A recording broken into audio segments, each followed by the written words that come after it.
बिस्मिल्लाहिर्रहमानिर्रहीम। अस्सलाम वालेकुम नाज़रीन। पाकिस्तान टेलीविजन न्यूज़ के इस्लामाबाद स्टूडियो से लाइव न्यूज़ शो के साथ आपका खैर मकदम करते हैं रिजवान रौनक और समीना राना। जी नाज़रीन, हमेशा की तरह खबरें, तबसरे और तज्ज़िये लेकर आपकी खिदमत में हाजिर हुए हैं। सबसे पहले हमारी टॉप स्टोरी वफाकी काबीना का इजलास है। वफाकी काबीना का इजलास हुआ, एजेंडे के निकात पर गौर किया गया। वज़ीर आज़म इमरान खान की ज़ेर सदारत ये इजलास हुआ था इस्लामाबाद में। ख़ास तौर पर जो आज़ाद कश्मीर के अभी हालिया इंतखाबात थे उसमें पाकिस्तान तहरीक इंसाफ की वाज़ेह बरतरी जो सामने आई है, वाज़ेह कामयाबी जो सामने आई है, उस पर बाकायदा जो है वो वज़ीर आज़म इमरान खान ने मुबारकबाद दी है, शुक्रिया अदा किया है कश्मीर के अवाम का। और ख़ास तौर पर समीना, हमने देखा है कि ये हमेशा से ये कहा जा रहा था कि ये जो आज़ाद कश्मीर के लोग वोट डालेंगे ये नए पाकिस्तान की तरह नए आज़ाद कश्मीर के लिए वोट डाला जाएगा। बिल्कुल जी, और ये भी कहा गया काबीना के इजलास में कि कश्मीरियों ने, आज़ाद कश्मीर के अवाम ने जिस एतमाद का इजहार किया है वज़ीर आज़म इमरान खान की क़यादत पर और वज़ीर आज़म इमरान खान पर, उन्हें मायूस नहीं किया जाएगा। और इसके अलावा आज के वफाकी काबीना के इजलास में ये भी फैसला हुआ कि प्रोटोकॉल से मुतालिक एक नया निज़ाम वज़ा करने की हिदायत वज़ीर आज़म इमरान खान की जानिब से दी गई है, क्योंकि वफाकी काबीना के इजलास में प्रोटोकॉल से मुतालिक जो तफसीली रिपोर्ट हैं, जितने अखराजात आ रहे हैं प्रोटोकॉल के हवाले से, उस पर एक तफसीली रिपोर्ट पेश की गई और काबीना को इंतखाबी इस्लाहात से मुतालिक पेशरफ्त के हवाले से भी तफसीली तौर पर आगाह किया गया और इसमें टेक्नोलॉजी के इस्तेमाल की अहमियत पर जोर दिया गया। और ये भी बताया वफाकी वज़ीर इत्तलात और नशरियात ने कि काबीना इजलास को ब्रीफ किया गया कि अगर टेक्नोलॉजी का इस्तेमाल होगा इंतखाबी इस्लाहात में, तो जो धांधली के मसाइल और धांधली का रोना और शिकायतें सामने आती हैं जमातों की जानिब से, वो मसाइल कम हो जाएंगे और साफ शफाफ इंतखाबात की जानिब ये एक अहम कदम होगा अगर तमाम जमातें इस पर मुत्तफिक हो जाएं। इसके अलावा नैब कानून से मुतालिक कानून पर भी अपोजिशन से नतीजा खेज मुज़ाकरात करने की बात हुई आज के काबीना इजलास में। और सिक्योरिटी, साइबर सिक्योरिटी एक बड़ा मसला बन गया है। हमने देखा रिजवान कि ये जो पेगासस आया है मामला स्कैंडल, इसके बाद मिनिस्ट्री ऑफ IT ने कुछ इकदाम करने का भी फैसला किया है। कोई कमेटी भी बनाई जाएगी जो कि इस तरह के मसाइल को टैकल करेगी और सारे इस स्पाईवेयर के मामले पर भी एक तहकीकाती कमेटी तश्कील होगी ताकि जो सबूत हैं वो अक़वाम मुत्तहिदा में पेश किए जा सके। मजीद क्या आज के काबीना इजलास में फैसले हुए, इस पर वफाकी वज़ीर इत्तलात और नशरियात चौधरी फवाद हुसैन का प्रेस ब्रीफिंग में क्या बताना था, आपको सुनवाएंगे। आज़ाद कश्मीर के इंतखाबात के ऊपर एक प्रेस कॉन्फ्रेंस हो रही थी। सबसे दिलचस्प बात ये थी कि वो वज़ीर आज़म हाउस में कश्मीर का जो वज़ीर आज़म हाउस है वहाँ पे प्रेस कॉन्फ्रेंस हो रही है और कश्मीर के जो वज़ीर आज़म हैं वो रो रो के बता रहे हैं कि जी मैं चूँकि इलेक्शन हार गया हूँ तो धांधली हुई है। अब आप मुझे बताइए, आपकी अपनी हुकूमत, आपका अपना लगाया हुआ इलेक्शन कमीशन, और उसके बाद आप इलेक्शन हार जाएं तो फिर आप कहें कि धांधली हुई है, तो अब इसका क्या हल है? सो इसीलिए फिर जो वज़ीर-ए-आज़म बात करते हैं कि फिर टेक्नोलॉजी की तरफ बढ़ते हैं। अगर आप अपने लोग लगाए हैं, हुकूमत आपकी है, पुलिस आपके अंडर है, फिर भी आपको यकीन नहीं है और आप कह रहे हैं धांधली हुई है, तो फिर वाहिद हल यही है कि टेक्नोलॉजी की तरफ बढ़ते हैं। जैसे प्रोग्राम में आगे बढ़ते हैं, कुछ बात कर लेते हैं। पाकिस्तान और सऊदी अरब के वज़राए ख़ारजा के दरमियान मुलाकात हुई है और उसके बाद मुश्तरका प्रेस कॉन्फ्रेंस भी हुई है। ख़ास तौर पर जिन चीज़ों पर फोकस रखा गया है कि तमाम शोबे जितने भी हैं, पाकिस्तान और सऊदी अरब ऑलरेडी बहुत अच्छे ताल्लुकात इंजॉय कर रहे हैं, बहुत अच्छा मेरे देरीना और बिरादराना ताल्लुकात है पाकिस्तान और सऊदी अरब के दरमियान। अब किस तरह से इन ताल्लुकात को आगे लेकर चला जा सकता है, ख़ास तौर पर जो आलमी उमूर हैं, जो बैनुल-अक़वामी उमूर हैं और इलाकाई सूरत हाल जो है, उस पर पाकिस्तान और सऊदी अरब किस तरह से मुश्तरका स्टांस लेकर आगे बढ़ सकते हैं। इन इशूज़ पर बात हुई है। दोनों वज़राए ख़ारजा, वज़ीर ख़ारजा शाह महमूद कुरैशी और सऊदी वज़ीर ख़ारजा शहज़ादा फैसल बिन फ़रहान अल सऊद, जो कि इस्लामाबाद में पाकिस्तान में मौजूद हैं, उनके दरमियान जो मुलाकात हुई, उस मुलाकात का अहवाल हमारे नुमाइंदे अमजद अली बता रहे हैं। पाकिस्तान और सऊदी अरब के दरमियान वजारत ख़ारजा में वफूद की सतह पर मुज़ाकरात हुए। वज़ीर ख़ारजा शाह महमूद कुरैशी और सऊदी वज़ीर ख़ारजा शहज़ादा फैसल बिन फ़रहान अल सऊद ने अपने अपने मुल्क की नुमाइंदगी की। मुज़ाकरात में दो तरफ़ा सियासी, इक़्तिसादी और दिफा के शोबों में ताउन के फ़रोग़ और सरमायाकारी के मौक़ों के हवाले से तफसीली तबादला ख्याल हुआ। मुज़ाकरात में अफ़ग़ानिस्तान से गैर मुल्की अफ़वाज के इनख़ला और ख़ित्ते में अमन व इस्तेहकाम के हवाले से भी बातचीत हुई। मुज़ाकरात के बाद दोनों वज़राए ख़ारजा के दरमियान 1-on-1 मुलाकात भी हुई। वज़ीर ख़ारजा शाह महमूद कुरैशी ने कहा कि पाकिस्तान और सऊदी अरब के दरमियान यकसा मजहबी, सकाफ़ती और तारीख़ी इक़दार पर उस्तवार गहरे बरादराना ताल्लुकात हैं। उन्होंने कहा कि दोनों मुल्कों ने हर मुश्किल वक्त में एक दूसरे का भरपूर साथ दिया है। वज़ीर ख़ारजा ने ख़ित्ते में क़याम अमन, बिलखसूस खलीजी मुमालिक के माबैन तनाज़ात के हल के लिए सऊदी अरब के मुतहरिक किरदार को सराहा। सऊदी वज़ीर ख़ारजा ने कहा कि दोनों मुल्क मुख्तलिफ मामलात पर यकसा मौक़िफ़ रखते हैं। उन्होंने कहा कि सऊदी अरब सरमायाकारी समेत मुख्तलिफ शोबों में ताउन के फ़रोग़ के लिए पुरअज़्म है। बाद में दोनों वज़ीर ख़ारजा ने प्रेस कॉन्फ्रेंस से खिताब किया। वज़ीर ख़ारजा शाह महमूद कुरैशी ने कहा कि मुज़ाकरात में पाकिस्तान और सऊदी अरब के दरमियान सेहत, तालीम, टेक्नोलॉजी और तवानाई के शोबों में ताउन के वसी मौक़ों पर बातचीत की गई। उन्होंने कहा कि सुप्रीम राब्ता कौंसल दो तरफा ताल्लुकात के फ़रोग़ के लिए अहम किरदार अदा करेगी। वज़ीर ख़ारजा ने कहा कि मुत्तफ़िक़ा अमूर पर पेशरफ्त का जायज़ा लेने के लिए दोनों मुल्कों में फोकल पर्सन तैनात किए जाएंगे। उन्होंने कहा कि मुज़ाकरात में मुआशी ताल्लुकात को मज़ीद बेहतर बनाने पर तबादला ख्याल किया गया। What we focused on, how we can further create economic linkages through enhancement of bilateral trade and promotion of investments. We discussed some new and interesting areas: information, media, culture, entertainment, sports. Saudi Arabia, under the new leadership, the leadership the Crown Prince is providing, the Vision 2030, is looking at transformation. And this is one area where we can contribute and which has not been tapped in the past. Saudi वज़ीर ख़ारजा शहज़ादा फैसल बिन फरहान अल सऊद ने कहा कि पाकिस्तान और Saudi अरब में ताल्लुकात के इस्तेहकाम और मुख्तलिफ शोबों में ताउन के फ़रोग़ के लिए रवाबित का सिलसिला जारी रखने पर इत्तफ़ाक़ हुआ है। उन्होंने कहा कि वो वज़ीर आज़म इमरान खान की मई में अहम दौरा सऊदी अरब के तनाज़ुर में दौरा कर रहे हैं। सऊदी वज़ीर ख़ारजा ने कहा कि दोनों मुल्कों ने इलाक़ाई सलामती के हवाले से भी तफसीली गुफ्तगू की है, जिसमें ताउन बढ़ाने पर इत्तफ़ाक़ किया गया है।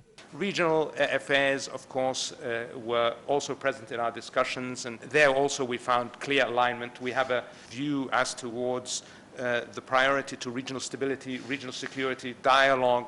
We discussed that security is key to economic prosperity. We agreed to continue to work together on all the regional issues, whether it's Jammu and Kashmir, whether it's Palestine, whether it's the issue of Yemen, etc., and coordinate our positions accordingly to make sure that we can continue. Afghanistan, of course, was an issue of discussion, and we will continue to work together to try and facilitate security and stability throughout both of our regions. इससे पहले शहज़ादा फैसल बिन फरहान अल सऊद दफ्तर ख़ारजा पहुँचे तो वज़ीर ख़ारजा शाह महमूद कुरैशी ने उनका खैर मकदम किया। दोनों वज़ीर ख़ारजा के दरमियान बाज़ाब्ता मुसाफ़ा हुआ। वज़ीर ख़ारजा शाह महमूद कुरैशी ने सऊदी हम मनसब के एजाज़ में ज़ोहराना दिया, जिसमें अरकान पार्लियामेंट भी शरीक थे। सऊदी वज़ीर ख़ारजा ने दफ्तर ख़ारजा के सब्ज़ ज़ार में पौधा भी लगाया। इस दौरान दोनों वज़ीर ख़ारजा के दरमियान गैर रस्मी गुफ्तगू का सिलसिला भी जारी रहा। शहज़ादा फैसल बिन फरहान अल सऊद एक रोज़ा दौरे पर इस्लामाबाद पहुंचे थे। नूर खां एयरबेस पर वज़ीर आज़म के नुमाइंदा ख़ुसूसी बराए मज़हबी हमांगी अल्लामा ताहिर अशरफी और वज़ारत ख़ारजा के सीनियर हुक्काम ने उनका इस्तकबाल किया।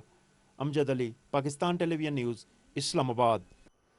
नाज़रीन, रिपोर्ट आपने मुलाहिज़ा की। आगे बढ़ते हैं। अब हम कुछ बात करेंगे अफ़गानिस्तान की सूरत हाल के हवाले से। और इससे पहले जैसा कि आपको मालूम है कि गुज़श्ता रोज़ 5 अफ़गान फ़ौजी अफसरों समेत 40 फ़ौजी पाकिस्तान आए थे और पाकिस्तान से उन्होंने मदद की अपील की थी। तो आज उन्हें अफ़गान हुकूमत के हवाले वापस किया गया है। उन्हें ISPR के मुताबिक इन फ़ौजियों को नवाबास बाजोड़ के मकाम पर रात 12:35 पर अफ़गान हुकूमत के हवाले किया गया और अफ़गान फ़ौजियों ने बेहतरीन सलूक पर पाक फ़ौज का शुक्रिया भी अदा किया। और इस मौके पर कुछ गुफ्तगू भी हुई अफ़गान फ़ौजियों और ISPR की जानिब से। और क्या कहना था इस हुस्न सलूक पर, इस इंसानी हमदर्दी की बुनियाद पर जो सलूक किया गया उनके साथ, वो हम आपसे शेयर करते हैं। हमने आप लोगों का ख्याल रखे, पूरा ख्याल कर रहे हैं, पूरा हम गाने में हम सोचो के जाएंगे, पूरा मुकम्मल कोशिश। नहीं, हम आपके साथ हैं। पाकिस्तान अपने हमसाया मुल्क के साथ खड़ा हो। आपको जिधर जिधर हमारी जरूरत पड़ेगी हम इंशाअल्लाह ताला जरूर आएंगे। कहना साहब, कैसे हैं आप? खैरियत से हैं? ठीक है। तो आपकी हुकूमत के बहुत बहुत शुक्रिया जो मुकम्मल सहूलत फराहम करेंगे। नहीं हम आपको बिल्कुल इंशाअल्लाह, बस ये थोड़ा सा आप लोगों को हम चाय पानी। नाज़रीन, आपने ये गुफ्तगू मुलाहिज़ा की जिसमें अफ़गान फ़ौजियों की जानिब से शुक्रिया अदा किया गया पाक फ़ौज का। और एक बार फिर से इस मौके पर हमने देखा कि इस रस्म का इज़हार किया गया पाक फ़ौज की जानिब से कि पाकिस्तान अपने अफ़गान भाइयों के साथ है, हर मुश्किल की घड़ी में उनके साथ खड़ा है। लेकिन जब हम अफ़गानिस्तान की सूरत हाल के हवाले से बात करते हैं तो सूरत हाल दिन ब दिन ख़राब होती हमें दिखाई दे रही है, क्योंकि अभी भी लड़ाइयाँ जारी हैं दोनों फ़रीक़ैन के दरमियान। इनख़िला का वक्त करीब आ गया है। 31 अगस्त के बाद सूरत हाल बिल्कुल मुख्तलिफ हो जाएगी। अफ़गानिस्तान अफगानिस्तान की, और उसका अभी भी हम देख रहे हैं कि जो सूरत हाल बन सकती है 31 अगस्त के बाद, वो अब सामने आना शुरू हो गई है, क्योंकि दोनों फरीकैन में लड़ाइयाँ जारी हैं, चाहे वो अफगान तालिबान हैं या फिर अफगान हुकूमत। दोनों ये दावे कर रहे हैं कि भारी जानी नुकसान किया जा रहा है एक दूसरे का। तो ये सूरत हाल कितनी तशवीशनाक है और इसका बर वक्त ठीक होना कितना ज़रूरी है, और इसको ठीक कौन करेगा? दोनों फरीकैन तो मुज़ाकरात तो कर रहे हैं, लेकिन कोई नतीजा खेज मुज़ाकरात नहीं हो पा रहे। इसी पर बात करने के लिए इस वक्त हमें ज्वाइन किया है जनरल रिटायर्ड तलत मसूद साहब ने। आप डिफेंस एनालिस्ट हैं, बहुत शुक्रिया सर, आपको खुशामदीद कहेंगे न्यूज़ शो में। शुक्रिया आपने वक्त निकाला हमारे न्यूज़ शो के लिए। जी शुक्रिया जी। सर, अभी हम जो अफ़गानिस्तान की हवाले से बात कर रहे हैं, लड़ाई जारी है अफ़गान तालिबान और अफ़गान हुकूमत के दरमियान, और दोनों फरीकैन अब ये दावा कर रहे हैं कि दोनों जानिब से भारी नुकसान किया जा रहा है, जानी नुकसान। और ये भी एक रिपोर्ट सामने आई है कि इन लड़ाइयों में तकरीबन 2400 के करीब अफ़गान शहरी हलाक हुए हैं या फिर ज़ख्मी हुए हैं। और दूसरी जानिब एक और असिस्टेंस मिशन की सरबराह की रिपोर्ट सामने आई है, जिसमें ये अंदेशा जाहिर किया गया है कि अगर सूरत हाल को बर वक्त नहीं रोका गया तो मजीद शहरी या तो हलाक हो सकते हैं या फिर वो जख्मी हो सकते हैं। सूरत हाल किस जानिब जाता हुआ देख रहे हैं आप, और इसका हल क्या आप समझते हैं कि क्या होना चाहिए इस सारी सूरत हाल को काउंटर करने के लिए? देखिए, इसका हल तो ये है कि एक सियासी हल निकलना चाहिए, और तालिबान की क़यादत और जो हुकूमत की क़यादत है उनको आपस में बैठ कर एक सियासी हल निकालने की ज़रूरत है। लेकिन इसके बावजूद कि पाकिस्तान ने बहुत अहम किरदार अदा किया है, और कई और ममालिक भी यही कह रहे हैं, और समझ भी यही आता है कि अफ़गानिस्तान का हल जो है वो सियासी हल है। लेकिन तालिबान ये समझते हैं कि वो पूरे अफ़गानिस्तान पर या बहुत हद तक कई हिस्सों पर अपना असर और रसूख जो है और गालिब हो जाएंगे। तो इस वजह से उन्होंने कहा है कि हम उस वक्त तक नहीं रुकेंगे जब तक कि हमारे पास इतनी इलाका हमारे कब्ज़े में ना हो जिससे कि हम मुतमईन हों, और उसके बाद हम बातचीत करेंगे। तो बातचीत का करने का फिर फ़ायदा क्या होगा? इसीलिए पाकिस्तान ने हमेशा ये मशवरा दिया है कि बातचीत का सिलसिला करें, वरना हज़ारों से एक तो रेफ्यूजीज़ हमारे पाकिस्तान में आएंगे और दूसरे ममालिक में जाएंगे, और इतनी बर्बादी हो रही है, और जिसका आपने बहुत तफसील से जिक्र भी किया है। तो ये तो आप देखें कि अफ़गानिस्तान के खाना जंगी कोई तकरीबन 40 साल से ऊपर से चली आ रही है और किसी तरीके से ख़त्म नहीं होती, और इसकी जिम्मेदारी तमाम लीडरशिप के ऊपर है। यानी अगर ये क़यादत जो है वो ये नहीं समझती है और उनको अपने अवाम का ख्याल नहीं है, और उनको मरवा रहे हैं इस तरीके से जैसे कि कोई जानवर हैं। जानवर भी इस तरीके से नहीं मारे जाते जिस तरीके से ये लोग एक दूसरे को कत्ल कर रहे हैं। तो मैं ये समझता हूँ कि बैनुल-अक़वामी सतह पर भी इस मामले को बहुत उजागर करने की ज़रूरत है कि अफ़गानिस्तान पर न सिर्फ पाकिस्तान बल्कि तमाम दुनिया के अहम ममालिक जो हैं वो अफ़गानिस्तान पर दबाव डालें। अच्छा तलत साहब, जनरल साहब, बिल्कुल आपने दुरुस्त फरमाया। आपसे बहुत दफ़ा पहले भी बात हुई, और भी दीगर जो डिफेंस एनालिस्ट है पूरी दुनिया में, CNN, BBC वगैरह पर भी हम देखते हैं, सब यही कहते हैं कि अब आलमी बिरादरी दबाव डाले। अच्छा सर, तरबियत की बात की जाए अफ़गान फ़ौजियों की, 20 साल, उसके बाद कम से कम 10 से 12 साल जो है वो तरबियत होती रही है इन्हीं अफ़गान फ़ौजियों की, जो कभी भाग के ताजिकिस्तान चले जा रहे हैं, तुर्कमानिस्तान चले जाते हैं, पाकिस्तान आ जाते हैं, सरेंडर कर रहे हैं तालिबान के सामने। यानी 12 साल उनके ऊपर इन्वेस्ट किया नेटो फोर्सेस ने, और उसके बाद हाल ये हुआ कि निकले, अभी इनखलाब भी मुकम्मल नहीं हुआ है और वो सरेंडर करना शुरू हो गए। तालिबान के साथ लड़ाई 2 दहाई चली अमेरिका की। ठीक है, जब तक नेटो फोर्सेस थी शायद तालिबान खामोश रहे किसी स्ट्रेटजी के तहत या अपने किसी खौफ के तहत, लेकिन जैसे ही उनका इनखला होता है वो फिर उभर के आ गए, और अब तो सरहदी इलाकों को कंट्रोल में लेकर उन्होंने अफगानिस्तान को काबू करना शुरू किया है। अक़वाम मुत्तहिदा कहती है कि जनाब अगर ये हालात जारी रहे तो बहुत ज़्यादा हालात ख़राब हो सकते हैं, बिगड़ सकते हैं। तो सर ये किस जगह जाकर मामला रुकेगा, किस तरह से मामले को हल किया जा सकता है, क्या पॉसिबल सोल्यूशन आउटकम इसका बेहतरीन निकल सकता है? देखिए, मैं फिर उसको दोहराऊंगा कि इसमें सिवाय सियासी हल के और कोई हल नहीं है, और अगर कोई ये समझता है कि हमारे पास इतनी ताकत है कि हम पूरे अफ़गानिस्तान पर काबिज हो सकते हैं, जैसे तालिबान ने माजी में भी पूरे अफ़गानिस्तान पर तकरीबन हावी हो गए थे, लेकिन देखिए वो हल नहीं है, इसलिए कि बहुत से ऐसे ग्रुप्स हैं और ऐसे इलाके हैं जहां तालिबान की जो है डोमिनेंस जो है वो कबूल नहीं होगी किसी सूरत में, तो खाना जंगी जो है वो जारी रहेगी और हालात ख़राब होते रहेंगे। ये अफ़गानिस्तान की इस वक्त इक़्तिसादी और माशी हालत इतनी ख़राब है, ये बयान के बाहर है। अगर अमेरिका और दूसरे ममालिक उसकी मदद न करें तो अफ़गानिस्तान एक लिहाज से वहाँ के लोग भूखे मारे जाएं। तो और उसके अलावा इतना ज़्यादा क्राइम है वहाँ, हर किस्म का क्राइम यानी जुर्म हो रहा है अफ़गानिस्तान में। इसके अलावा कि इतने कत्ल और इतनी तबाही मच रही है, तो ये तमाम चीज़ें देखते हुए क़यादत का ये भी एक फ़र्ज़ बनता है, चाहे वो हुकूमत की क़यादत हो या तालिबान की, ये अपने लोगों की हिफाजत, अपने लोगों का मुस्तक़बिल, अपने लोगों के लिए मुल्क में अमन लाना बहुत ही ज़रूरी है। और ये मैं समझता हूँ कि बड़ी गैर ज़िम्मेदाराना और ऐसी पॉलिसीज़ अख्तियार की हैं दोनों ने, हुकूमत ने भी और तालिबान की क़यादत ने, जिससे अफ़गानिस्तान की तबाही जो है वो बढ़ती चली जा रही। पाकिस्तान ने बहुत मुस्बत रोल अदा किया है, कर रहा है और इनके ऊपर दबाव डाल रहा है, लेकिन उसके बावजूद कोई वो सुनने वाला इस वक्त नहीं है। सही जी, बहुत शुक्रिया। जनरल रिटायर्ड तलत मसूद हमें आगाह कर रहे थे कि अफ़गानिस्तान की जो मौजूदा सूरत हाल है, इसमें कोई शक नहीं है कि एक रीज़नेबल सोल्यूशन जो है या एक सेंस का सोल्यूशन ये निकल सकता है कि सियासी इसका हल तलाश किया जाए, पावर शेयरिंग की जाए, क्योंकि अगर तालिबान डोमिनेंट हो रहे हैं तो बहुत सारे ऐसे इलाके ज़रूर हैं अफ़गानिस्तान में जहां तालिबान की डोमिनेंस किसी सूरत कबूल नहीं की जाएगी, तो फिर खाना जंगी की तरफ जाता हुआ अफ़गानिस्तान नज़र आ रहा है। तो बहरहाल इस मामले का सियासी हल, पावर शेयरिंग का फार्मूला, ये तालिबान को भी सोचना चाहिए, अफ़गान हुकूमत को भी सोचना चाहिए, तमाम स्टेक होल्डर्स बशमूल अमरीका, पाकिस्तान, ये जब तक इसको प्रॉपर तरीके से हल सोल्यूशन की तरफ नहीं जाएंगे उस वक्त तक अफ़गानिस्तान का मसला पिछली 4 दहाइयों से चला आ रहा है, आगे भी चलता रहेगा। और अब जो सूरत हाल है अमरीका के इनखिला के बाद हमसाया ममालिक के लिए बड़ी तशवीशनाक हो सकती है सूरत हाल। तो नाज़रीन, अफ़गानिस्तान की सूरत हाल के हवाले से हमने बात की, अब हम प्रोग्राम में बात करेंगे कोरोना वायरस की क्या सूरत हाल है इस पर।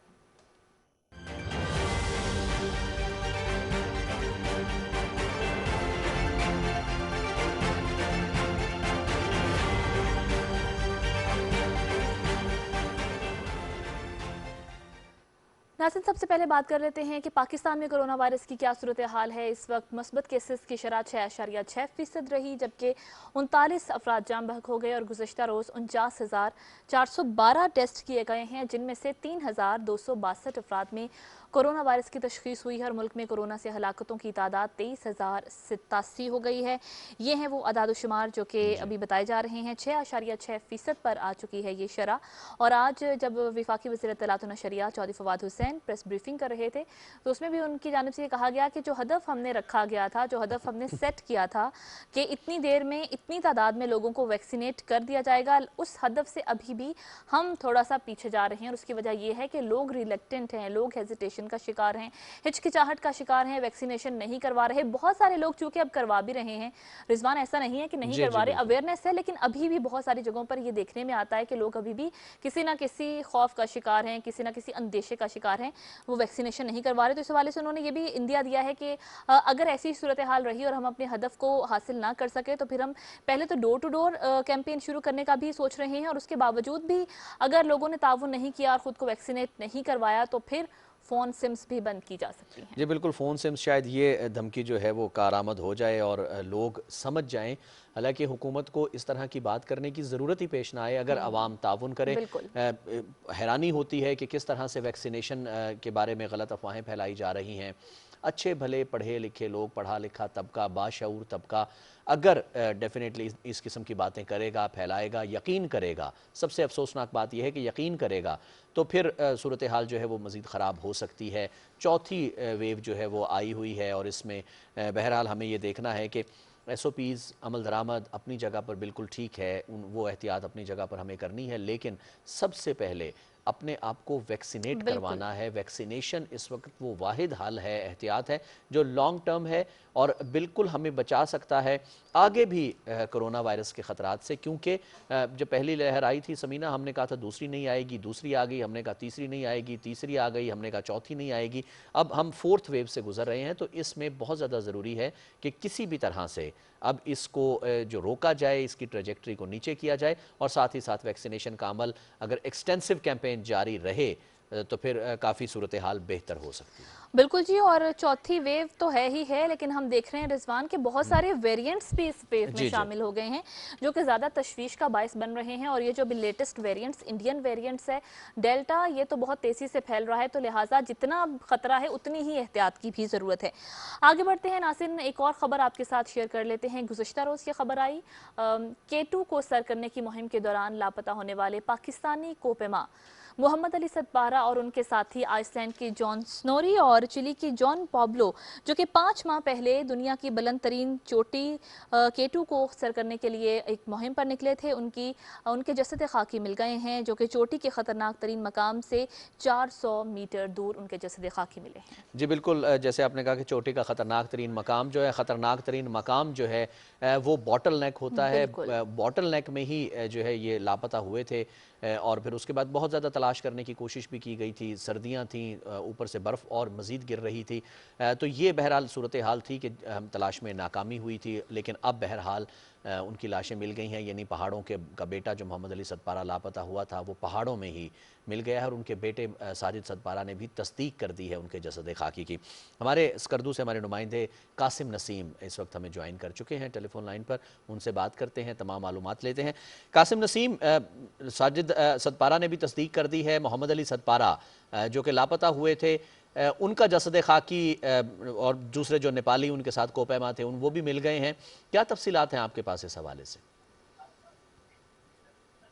جی، اس وقت کئی ایک ٹیمیں ہیں جو K2 کو سر کرنے کے لیے اس مہم پر موجود ہیں وہاں پہ، اور ساجد خود تو ان کے اپنے ساتھیوں سمیت وہ کیمپ 4 پر گزشتہ 2 روز سے وہاں پر ہے، اور انہوں نے خود یہ تصدیق کی ہے کہ باٹل نیک سے 400 میٹر کے فاصلے پر انہوں نے نیچے کھائی میں 3 باڈیز انہوں نے دیکھی ہے، دوربین کے ذریعے انہوں نے وہاں جائزہ لینے کے بعد اس کی تصدیق کی ہے، باقاعدہ ان کے لباس کے ذریعے انہوں نے ان کو پہچانا ہے کہ ان کے والد صاحب اور ان کے جو دونوں ساتھی ہیں وہ وہی لوگ ہیں، کیونکہ جب 5 فروری کو یہ لاپتہ ہوئے تھے یہ باٹل نیک سے اوپر جاتے ہوئے لاسٹ ٹائم دیکھا گیا تھا، اس کے بعد ان سے رابطہ منقطع ہوا تھا، اور جتنے تلاش کی کوششیں کی گئیں وہ بھی باٹل نیک سے اوپر کے لیے اتنا زیادہ وہ ہارش ویدر کی وجہ سے، موسم کی خرابی کی وجہ سے ممکن نہیں بنا۔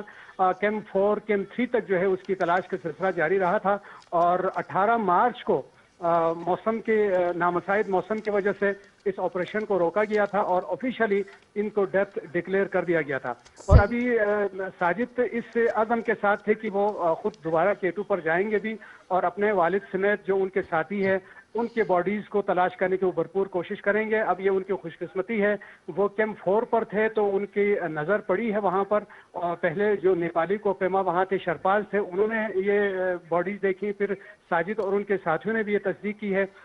کل ان سے جو رابطہ ہوا ہے کیمپ 4 سے یہاں میڈیا کے دوستوں کے ساتھ ساجد کا، انہوں نے یہ کہا تھا کہ آج الصبح یا دن کے کسی وقت انہوں نے اٹیمپٹ کرنا تھا K2 کی چوٹی کی جانب، اور حکمت عملی انہوں نے یہ اختیار کی تھی کہ پہلے وہ چوٹی کو سر کریں گے اور واپسی پہ وہ کوئی حکمت عملی اختیار کریں گے کہ وہ کھائی میں سے ریسکیو کر کے ان باڈیز کو نکال لے، اور اس کو وہ پھر دیکھا جائے گا کہ اس کو کس حد تک وہ پاسبل ہے کہ ان کو نیچے لے کے آ سکے۔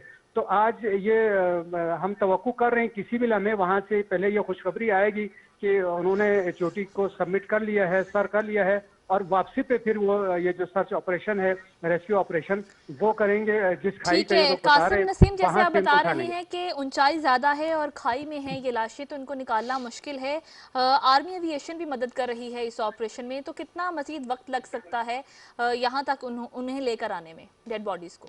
جی، ہیلی کاپٹر کی بھی ایک مخصوص لیول ہے، ایک حد تک وہ فلائی کر سکتی ہے، اس سے آگے جو ہیلی کاپٹر کی فلائی بھی ممکن نہیں ہے۔ جس طرح سردیوں میں جو سرچ آپریشن تھا اس میں بھی یہی دقت پیش آئی تھی، کیونکہ وہ اپنے ایک خاص حد تک جو ہے وہ فلائی کرتی ہے۔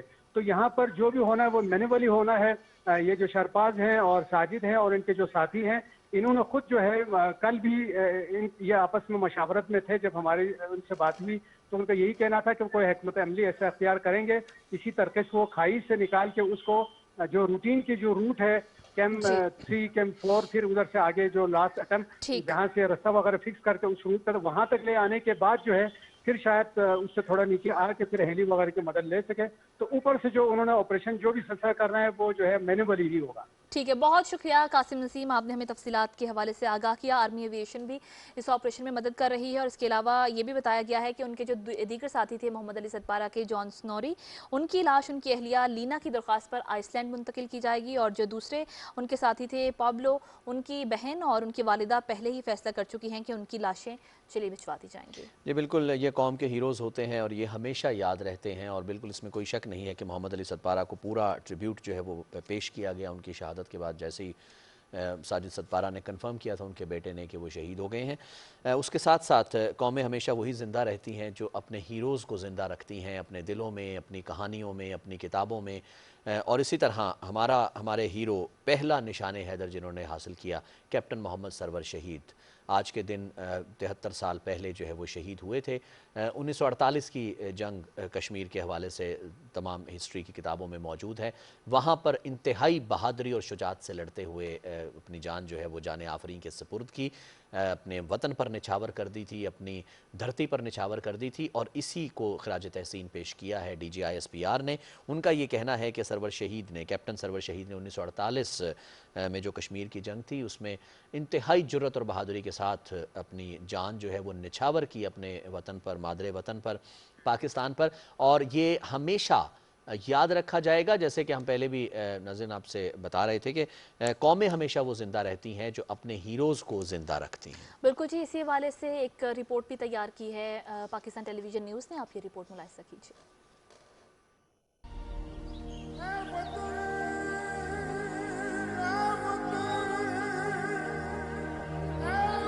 یہ پہاڑ، یہ چنار گواہ ہے کہ کس طرح گجر خان کا ایک راجپوت کپتان اپنے خون کے آخری قطرے تک لڑا تھا. اس نے دشمن کی آنکھ میں آنکھ ڈال کر اسے بتایا کہ اس زمین کے لیے وہ